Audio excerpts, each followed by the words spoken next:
베드로전서 1장 6절에서 7절 말씀입니다. 그러므로 너희가 이제 여러 가지 시험으로 말미암아 잠깐 근심하게 되지 않을 수 없으나 오히려 크게 기뻐하는도다.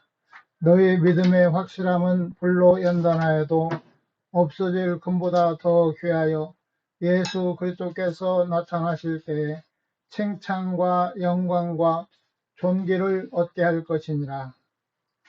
오늘 베드로전서 1장 5절에서 7절 말씀을 통해 오히려 크게 기뻐하는도다 라는 제목으로 말씀을 증거하고자 합니다.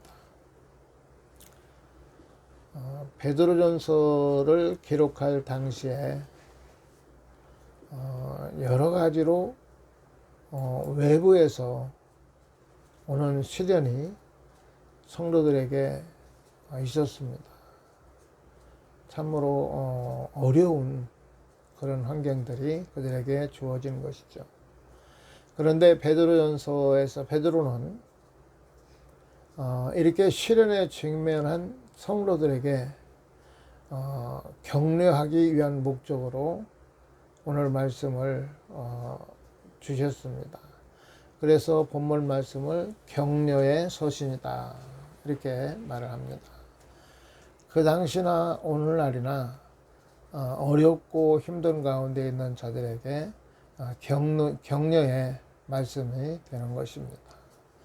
성도들은 장차 마지막 때에 구원이 완성되기까지 현재적으로도 하나님의 능력의 보호를 받고 있음을 여기서 함께 언급하고 있습니다. 우리가 어려움을 당하든 무슨 일을 당하든 하나님이 함께 하신다는 것입니다. 하나님이 동행하고 계시다는 거죠. 그러면서 하나님께서 그 이끌어가는 가운데 하나님의 능력으로 보호하셔서 결코 하나님의 뜻을 어긋나도록 그냥 놔두는 것이 아니라 하나님이 지키시고 보호하신다고 말씀하고 계십니다. 그래서 성도들은 비록 시련으로 인하여 잠깐 동안 근심할 수밖에 없지만 오히려 시련 중에도 기뻐할 수 있음을 보여주고 있습니다. 더 나아가 성도들이 현재 당하는 시련은 성도의 믿음을 정금보다 귀하게 연단하여 장차 예수 그리스도께서 다시 오실 때 칭찬과 존귀와 영광을 얻게 하는 것임을 말하고 있는 것입니다. 우리가 고난 가운데 갈 때 보면 좀 앞이 안 보이죠. 이 연단이 언제쯤 끝날까? 이 문제들을 언제나 해결받을 수 있을까? 참으로 막막할 때가 있습니다. 그러나 하나님께서는 하나님의 정하신 뜻 안에서 이끄시고 또 그 가운데서 건져주시고 그 가운데서 준비하셔서 믿음의 사람들로 살아가도록 하나님이 역사하고 계시는 것입니다. 그래서 하늘의 산 소망을 가슴에 간직하고 있는 자는 시련 중에 결코 좌절하지 않으며 비록 시련의 고통을 피할 수 없다 하여도 그러한 고통 중에 기쁨을 누릴 수가 있는 것입니다. 그러니까 요셉을 우리가 보면 보디발의 집에 가서 종살이하고 이것이 그에게는 얼마나 정말 평안한 삶이겠어요. 힘든 그러한 삶이었지만 하나님이 함께 하셔서 형통하게 하셨고 감당할 수 있도록 하나님께서 역사하셨던 것을 볼 수 있습니다. 그러니까 AD 54년에서 68년에 보면 폭군 네로 황제가 로마에서 대화재를 일으켜 그 죄목을 그리스도인들에게 뒤집어 씌우는 대대적인 박해가 일어나기 직전으로서 그들은 이미 그리스도를 믿는다는 단 하나의 이유만으로 갖은 비방과 인격 모독과 일터에서의 해고와 폭행, 심지어는 죽음까지도 당하는 온갖 박해 가운데 있었습니다. 그 당시에 신앙생활을 한다는 것은 목숨을 걸지 않으면 할 수가 없는 그런 상황이었습니다. 그 당시에 비하면 요즘에는 누가 예수 믿는다고 해서 크게 핍박하는 사람도 없고, 또 뭐 억울하게 억울한 일 당하게 그냥 있거나 그러지 않습니다. 그런데 우리의 신앙의 자세나 신앙의 모습은 하나님을 향한 사랑, 열정이 많이 식어지고 많이 무뎌져 있는 것을 우리가 볼 수가 있습니다. 그래서 하나님께서 이렇게 고통당하고 있는 하나님의 백성들을 향해서 하나님의 능력으로 보호하심을 얻었나니, 이렇게 말씀하세요. 하나님의 능력으로 보호하심을 얻었다. 하나님의 긍휼은 그의 말씀에 불순종하여 하나님과 원수가 된 죄인들의 비참한 불쌍히 여기는 비참한 자들을 불쌍히 여기는 그 마음, 바로 거기서부터 구속사역이 시작되었습니다.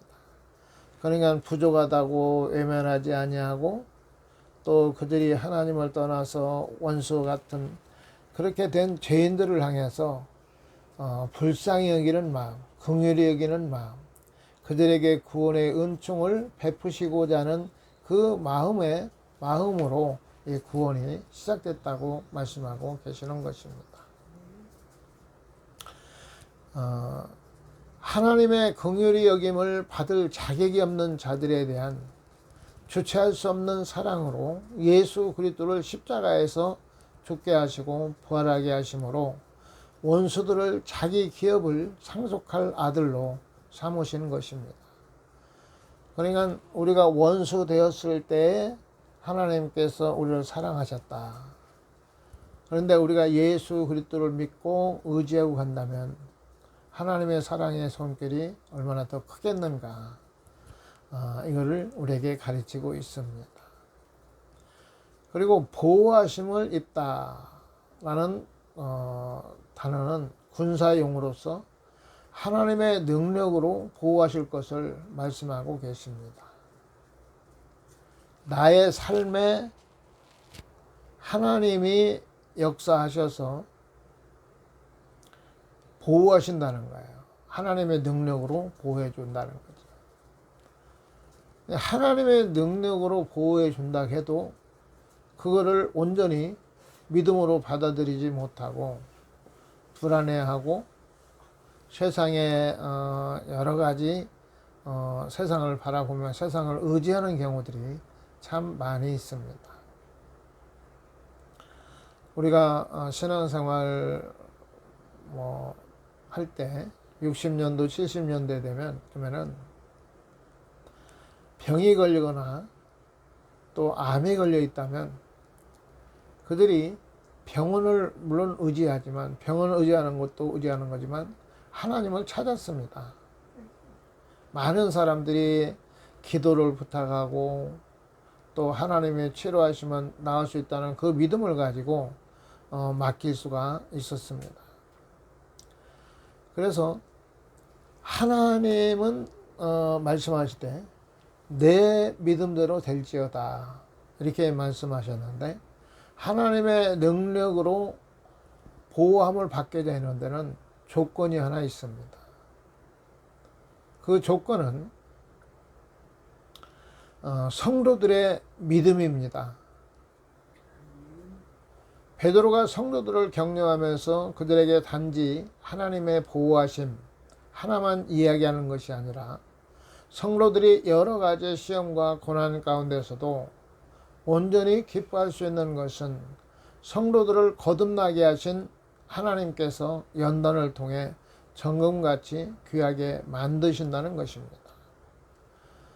그러니까 어떤 상황이 되었던 우리가 생각할 때 불가능하고 도저히 길이 없고 소망이 없는 가운데서도 하나님을 믿는 그 믿음이 있으면 하나님의 보호함을 받을 수 있다는 것입니다.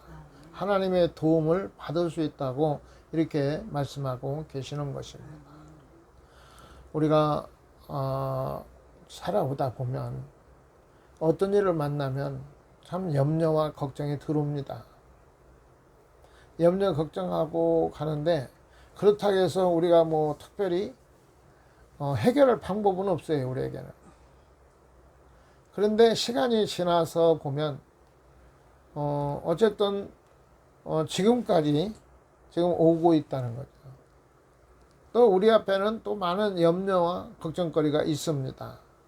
하나님께서 염려하지 마라, 두려워하지 마라, 내가 너와 함께함이라 말씀하셔도 우리가 흔들리는 게 참 우리의 상태인 거죠. 그래서 이러한 상태에 있는 우리들에게 하나님께서는 말세의 구원을 이루기 위해서 하나님께서 이제 일을 하시는데 잠깐 우리에게 어려움을 주신다는 거예요. 그 어려움을 주시는 그 목적이 있는데 두 번째 제목은 근심하게 하는 절대 필요성에 대해서 잠깐 말씀을 전하고자 합니다. 우리가 근심할 수밖에 없는 그 필요성, 이런 부분에서 지금 사도 바울은 말씀하고 있는 거예요. 고통이라는 것은 교만과 육적 안일함을 우리 마음에서 끌어내기 위하여 우리 마음속에서 역사하는 하나님의 일꾼입니다. 하나님을 믿고 하나님의 그 보호하심을 받고 가는 자들에게 다가오는 문제들, 즉 고통이나 어떤 문제든 그 고통은 하나님의 일꾼으로서 우리를 변화시키고 겸손하게 하고 더 온유하게 하고 하는 그 역할을 하고 있다는 것을 지금 말씀하고 계시는 것입니다. 또 근심하게 하는 절대 필요성은 다음의 목적이 있습니다. 믿음은 확실하게 실현을 당합니다. 무슨 말이냐면 믿음에 대해서 확실하게 하나님이 그 믿음을 달아보신다는 거죠. 믿음이 있는가 없는가. 어느 시기에 하나님께서 우리에게 내 믿음을 내게 보이라 이렇게 말씀하시면 막상 내놓을 게 없어요. 믿음을 참고로 내가 믿습니다 말을 하는데 실제로 어떤 그 하나님의 말씀에 대한 확신을 가지고 믿는 그 믿음이 사실 부족하다는 것을 많이 느낍니다. 그래서 주님 앞에 가는 그날까지 내가 섰다, 나는 믿음이 있다, 이런 말을 할 수도 없어요. 성령이 충만하면 믿음이 좋은 것 같은데 육신이 충만하면 믿음이 거의 안 보입니다. 그래서 하나님께서는 우리의 그 여러 가지 어려운 시련들을 통해서 하나님을 온전히 믿는 그 믿음으로 우리를 이끌어 가시는 거예요. 나의 삶의 필요, 나를 이끄시는 하나님께서 이스라엘 백성들을 광야에서 입히시고 먹이시고 이끌었던 것 같이 하나님이 하나님의 방법으로 이끄신다는 것을 확실하게 믿는 그 믿음에 세워지기를 원하고 계십니다. 너에게 겨자씨만한 믿음만 있어도 이 산을 들려 바다에 던지라 해도 그대로 되리라고 말씀하고 계십니다. 우리가 고난과 여러 가지 문제를 만나는 것은 우리의 믿음을 확실하게 단련하여 믿음에 흔들리지 않도록 하기 위함입니다. 우리는 어려움을 겪으면서 지금까지 오면서 갈수록 하나님 말씀에 순종하는 길이 가장 합당한 길이고 가장 잘하는 길이라고 생각되어집니다. 하나님 말씀하시면 그대로 따르겠습니다 하는 고백이 사실은 이루어집니다. 그래서 믿음이라는 게 자라가는 거죠. 그리고 두 번째, 믿음은 다양하게 실현을 당합니다. 그 사람이 가지고 있는 그 성품 속에서 다양하게 하나님께서 주시는 그 시련을 통해서 믿음을 확인합니다. 하나님께서 믿음을 확인하세요. 우리가 기도할 때 한참 나무 위에 올라가는 것 같은 그런 상황, 정말 하나님 은혜로 충만할 때 밑에서 막 흔드는 것 같은 그런 느낌을 때로 받을 수가 있는데, 정말 하나님께서 우리에게 은혜를 주시고 그 은혜 안에 온전히 지키는가, 어려운 문제를 만나든 또 우리가 감당할 수 없는 문제를 만나든 하나님께서 일하시고 하나님이 나를 보호하신다는 그 믿음을 가지고 우리가 과연 나가는가, 이거를 보신다는 거죠. 끝까지 하나님을 의지하는 믿음. 그러니까 벼랑 끝에 서는 용기가 필요한 거죠. 벼랑 끝에서도 하나님께서 역사하실 것을, 완전히 역전시키실 것을 믿는 믿음. 사드락, 메삭, 아벳느고가 불 속에 들어갈지라도 하나님은 그 가운데서 자기들을 건지실 것이라는 믿음. 불 속에 들어갔는데 자기들이 거기서 보존되리라고 하는 그 믿음은 참, 그런 믿음들을 보기 힘든 것 같아요. 그 믿음이 참으로 큰 것이죠. 그리고 믿음은 개인적으로 시련을 당합니다. 뭐 누가 같이 한다고 해서 그 어느 부분에 하나님이 시련을 줄 때 같이 받는 게 아니라 나름대로 각자에게 그 시련을 통해서 믿음을 연단하고 믿음을 하나님이 세워갑니다. 신앙은 1대1입니다. 그래서 나의 믿음이 있어야죠. 뭐 어머니 믿음 가지고 구원받는 것도 아니고, 목사 믿음 가지고 구원받는 것도 아니고, 내 자신이 하나님을 알고 믿는 그 믿음으로 하나님은 우리를 구원하십니다. 그래서 각자에게 똑같은 삶을 사는 가운데서도 나름대로 받는 마음의 연단, 아픔들이 때로 있습니다. 그것은 하나님이 능력으로 보호하시고 이끄신다는 그 믿음이 세워지기까지 어떤 문제를 만나든지 평안할 수 있고 기뻐할 수 있고 감사할 수 있는, 하나님께서 그 일을 작정하시고 나를 이끌어서 하나님 하시려고 한다는 그 믿음 안에서 맡길 수 있다면 하나님께서 보실 때 믿음이 있다고 보실 수 있는 거죠. 또 믿음은 철저하게 시련을 당합니다. 하나님께서 하나님의 능력으로 보호하시는 가운데 어떤 상황을 허락하신다는 거죠. 하나님께서 우리가 하나님 믿고 갈 때 욥을 우리가 잠깐 보면, 욥은 욥기 1장 22절부터 21절부터 22절에 보면 그가 고난을 받으면서 너무 힘들어하니까 친구들이 와서 권면하는데, 주신 자도 하나님이시요 취하신 자도 하나님이시요 내가 적신으로 나왔은즉 적신으로 가는 것이므로 난 하나님을 원망하거나 불평하지 않겠다. 이런 신앙이 하나님 앞에 영광을 돌릴 수 있는 신앙이 되는 거죠. 지금 욥을 통해서 거기에 개입된 것은 사단이 개입됐잖아요.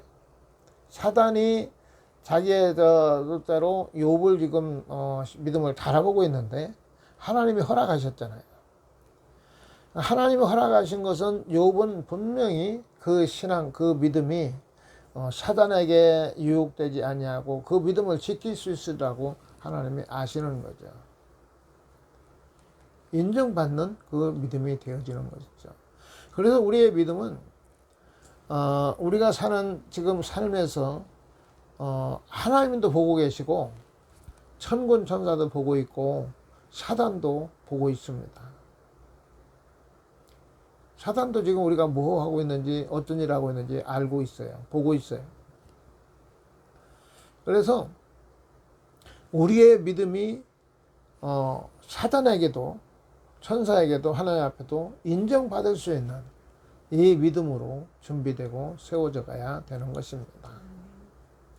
그래서 믿음으로 이제 구원을 이루시기 위해서 그 확실하게 정말 그 많은 어려움을 겪게 되는 그 이유 때문에 시험 들지 아니하고 하나님께서 이런 가운데도 나와 함께 한다는 그 믿음을 가져야 될 것입니다. 그런 믿음을 갖지 아니하면 우리의 마음이 많이 우울해져요. 뭐 할 수 있을까? 할 수 있을까? 뭐 할 수 있는 거 아무것도 안 보이잖아요. 우리 믿음이 그런 가운데서도 흔들리지 않는 믿음이 참으로 중요한 것입니다. 그리고 믿음의 어떤 유익을 주시기 위해서 유익을 주는 목적 때문에 이러한 과정을 겪으면서 거룩함도 이루시고 하늘의 유업을 받을 수 있도록 하십니다. 고난 속에서 기뻐할 수 있는 이유입니다. 우리는 고난만 바라보면 절대 기뻐할 수 없습니다. 그러나 이 고난 속에 나를 넣어서 하나님의 보호하시고 이끄시면서 나를 겸손하게 하고 하나님의 사람으로서 이렇게 변화시켜가는 우리의 유익하게 하시는 하나님의 역사를 바라본다면 감사할 수가 있는 것이죠. 우리가 어떤 문제를 만났을 때 문제 때문에 좌절하지 말고 그 문제 속에 나를 이끌고 보호하시고 통과하시는 하나님의 손길을 볼 수 있는 그런 믿음이 이 시간 세워져야 될 것입니다. 그래서 하나님께서 이끌어갈 때 고난에 대한 반응이 신앙의 척도가 됩니다. 믿음이 있느냐 없느냐 고난 속에서 보면 저 사람은 참 대단하네, 믿음이 있구만, 이런 사람도 있을 수 있고, 어떤 사람들은 그런 문제를 만나면 못 견뎌서 그냥 힘들어하고 이러면 아직은 믿음이 연약하구나, 믿음이 연약한 자도 있습니다. 근데 하나님께서는 사랑하기 때문에 믿음을 주기 위해서 이끄시는 그 환경을 통과하고 나면 믿음이 세워집니다. 처음에는 이스라엘 백성들이 애굽에서 나와서 광야에서 이거 하나님 앞에 원망하고 불평하고 또 그런 삶을 살았지만 광야의 길을 걸어서 마침내 가나안 땅에 들어갈 때쯤 돼서는 하나님 말씀에 순종할 수 있는 그 믿음으로 준비됐던 것을 볼 수 있습니다.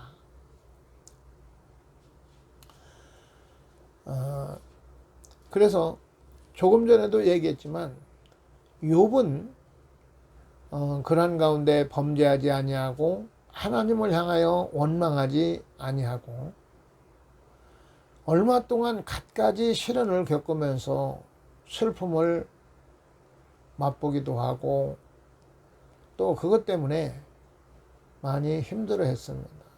자기가 이해할 수 없는 고난 때문에 본인은 하나님을 잘 섬기고 있다고 생각했는데 지금 받고 있는 고난이 이유가 뭔지 확실하게 알지 못하기 때문에 힘들어하고 있었습니다.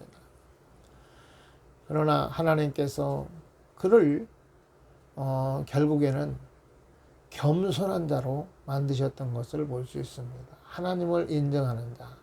겸손이라고 하는 것은 범사에 하나님을 인정하는 것이 겸손입니다. 나의 삶을 이끄시고 도우시고 나를 사랑하시고 구원하시고 하시는 하나님을 인정하는 것이 겸손입니다. 어떤 상황에서도 하나님 나와 함께 한다는 그 믿음이 바로 겸손한 모습인 것이죠. 그래서 요번 내가 그동안에 듣기만 하던 하나님을 눈으로 배웁나이다 하면서 정말 자기의 그 어리석은 이취에서 자기의 생각대로 말했던 것을 그가 회개하고 하나님의 은혜 안에서 믿음으로 준비됐던 것을 볼 수 있습니다. 우리는 하나님께서 우리 구원을 이루시는데, 구원의 완성을 이루는데 우리 스스로는 알 수가 없습니다. 하나님이 인정하는 믿음에 내가 서 있는지 아니면 엉뚱한 곳에 서 있는지 우리는 알지 못합니다. 그러나 하나님께서 이끄시는 그 환경에 순종하고 감사하고 따르다 보면 하나님의 원하시는 그 모습으로 변화되고 만들어지는 것이죠. 그래서 겸손한 사람들을 보면 다윗이 참 겸손한 사람입니다. 다윗과 사울을 비교해 보면 물론 인간적인 면에서 누가 더 능력이 있는지는 모르지만 어쨌든 다윗은 하나님을 의지하는 사람이었고 사울은 하나님의 말씀을 온전히 순종하지 못함으로 결국은 그는 망한 거죠. 겸손을 갖출 수 있는 것은 하나님을 의지하고 따르면서 겸손해질 수 있습니다. 겸손해지면은 어떤 것들이 있느냐면 다른 사람을 인정하게 됩니다. 우리가 교만하면 다른 사람 인정 잘 안 해요. 그리고 다른 사람과 잘 어울리지 않아요.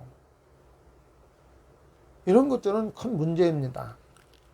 우리는 나보다 연약한 사람들을 또 귀하게 여기고 모든 사람과 더불어서 화목하라는 하나님의 말씀을 온전히 지키며 따르는 것이 참으로 중요한 것입니다. 그래서 성도의 믿음을 연단하기 위해 하나님께서 허락하신 시련을 성도는 기쁨으로 받아야 한다는 것입니다. 다른 사람들을 하나님이 연단하지 않고 놔주는 사람들, 이 고난 안 받고 세상에 참 편안하게 가는 사람 많습니다. 부러울 정도죠. 좀 죄송한 얘기지만 부러울 만큼 편안해요. 하나님을 믿고 의지하고 할 때 여러 가지로 힘들고 피곤하고 마음대로 안 되는 것들을 통해서 많은 그 시련이 있습니다. 그런데 그 시련 가운데서도 기뻐하라, 감사하라. 그것은 하나님께서 궁극적으로 그 후에는 하나님이 주시는 존귀와 영광과 거룩함을 이뤄서 하나님의 놀라우신 은혜 가운데 그 유업을 우리에게 주신다고 말씀하고 계십니다. 따라서 성숙하고 견고한 신앙을 가진 사람이라면 그 시련에 기쁨으로 동참할 수 있는 것입니다. 부실한 신앙을 소유한 사람일수록 작은 고난에도 기쁨을 빼앗기고 불평하고 원망할 수 있다는 것입니다. 즉 말하면 그 믿음을 모래 위에 지은 집과 같다. 조금만 풍파가 일어나도 흔들리고 불안해하고 하는 것은 모래 위에 지은 집과 같다. 이렇게 표현합니다. 그래서 하나님 앞에 성숙한 믿음을 가진 자들은 당장 불 속에 뛰어들면서도 소망을 잃지 않는 사람, 소망을 가질 수 있는 사람, 이런 믿음을 우리가 갖기를 원하고, 하나님께서 이렇게 요구하시는 이 시련 가운데 그 믿음이 준비되어져서 잘했다 칭찬받는 우리가 되어야 될 것입니다. 그러면 오늘 말씀을 정리하면서 시련을 이기는 방법은 어떤 시련에 이길 수 있는 방법이 있을까? 시련의 끝을 생각하는 겁니다. 지금은 끝이 보이지 않고 많은 어려움이 있지만 이 끝날에는 하나님께서 우리에게 놀라운 은혜를 주시고 또 우리에게 정말 예비하신 것은 우리가 상상할 수 없는 좋은 것들이야 하고 그것을 생각하면서 이겨나가는 거죠.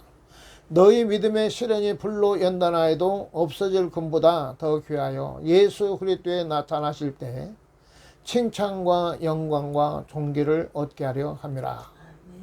이 말씀은 하나님께서 허락하여 성도에게 임하는 시련의 목적에 대한 정답으로서 시련은 곧 우리에게 영광을 가져다 주기 위한 준비 과정이란 말씀입니다.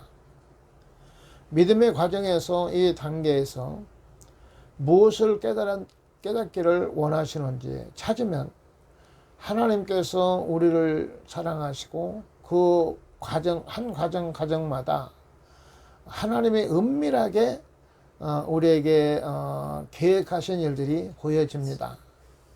그래서 우리가 부르짖을 때 그 은밀한 일을 하나님이 해결하시고 이끌어갈 때 정말 우리 마음속에서 감사와 기쁨이 일어날 수가 있는 것입니다. 하나님께서는 우리가 잃어버렸던 그 첫사랑, 그 첫사랑을 회복하라고 말씀하고 계십니다. 할 수 없는 가운데서도 정말 하나님을 의지하고 따라가야 될 것입니다.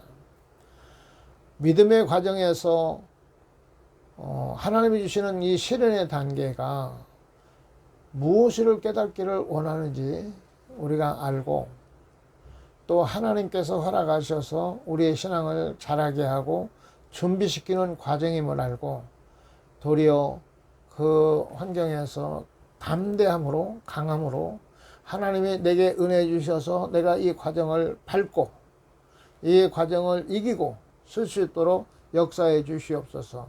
믿음으로 쓸 수 있는, 믿음으로 이길 수 있는 이런 은혜가 임하기를 예수 이름으로 축원합니다. 아멘.